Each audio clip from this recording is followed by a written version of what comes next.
Well, you guys can see here how the parking lot drains into the islands. So the islands are recessed below the parking lot over here, and how it runs down like this, and then they have some structures in there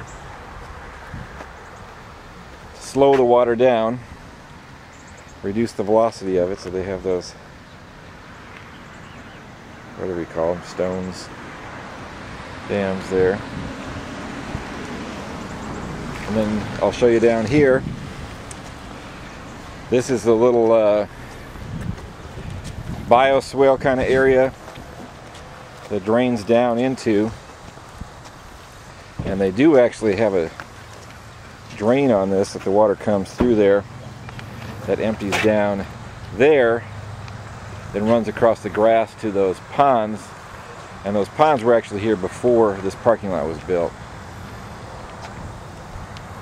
So they ran, when they built the parking lot, they run the water from the parking lot through these swales and then down into the ponds they've had before. I'm going to walk around this sign and show you this sign.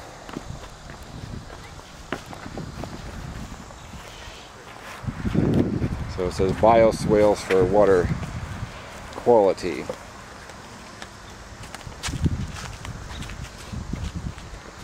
This is one of the local demonstration projects. You can see here again how it comes down through the swale and how they have those blocks there. Slow the water down or stop it at different levels.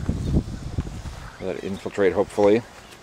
Then after it gets down here, which looks like a lot of it comes off that lot here, it will drain through there and then over across the little trail here, and it comes out there. And that culvert was there already before the parking lot was built, pretty sure. But I know those ponds were,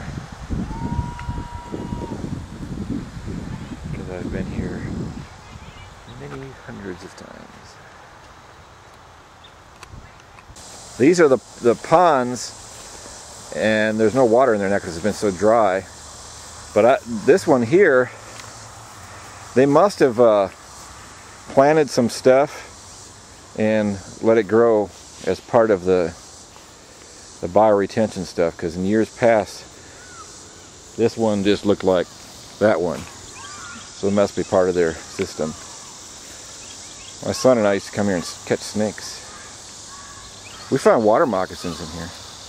The rain garden, and it's kind of small, but I think it's part of their demonstration project, so like you could build one of these in your yard or something like that. But yeah, it doesn't look like any drainage to it. It actually looks built up a little bit. So what happens if a rain garden dries out and all the plants in it die? Are they designed to, like, you know, well, that's themselves when it gets wet again? That's a good question. That you got to choose your vegetation, but that does happen, and sometimes people end up watering them.